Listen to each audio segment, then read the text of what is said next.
এই যে আমাদের রোগী, উনি প্রেগনেন্ট, উনি বাচ্চা হওয়ার জন্য হসপিটালে আসছে। রোগী এইটা, অথচ উনি পেটে শুয়েছে। ওঠেন কা সব। হ্যাঁ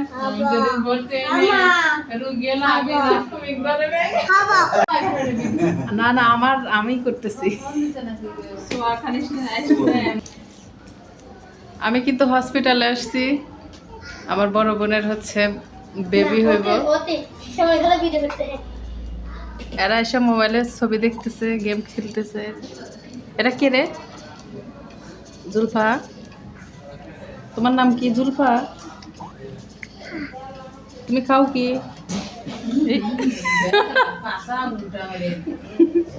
আমি সরাসরি ঢাকা থেকে একদম হসপিটালে গেছি। ও যেহেতু হসপিটালে ভর্তি ছিল, তার কারণে আমি হসপিটালে আগে গেছি। আর ওর সাথে দেখা করে তারপরে আমি গেছি বাড়িতে, মানে গ্রামের বাড়িতে।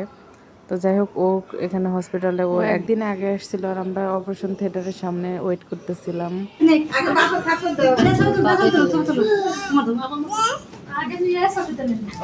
ওই তো ওর হাতে দেন, ওর বাপের হাতে দেন, আমরা তো খালা। আচ্ছা দিবেনি সেটা, ওটা দিব খুশি।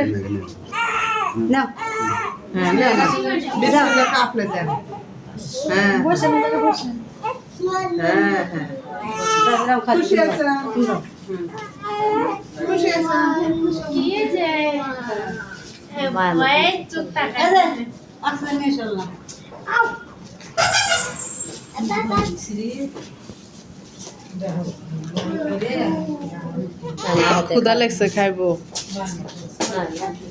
ভাত আমি দিলাম না। পানি দেন। বাবা তোর আমার খাইতেছে। খাটা নাই নানি আমার এবার কিসের জন্য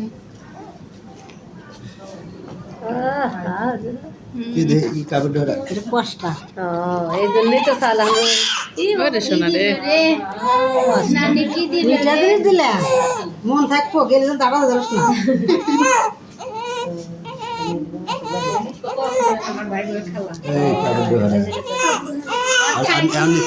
হাতটা বের করে দেও।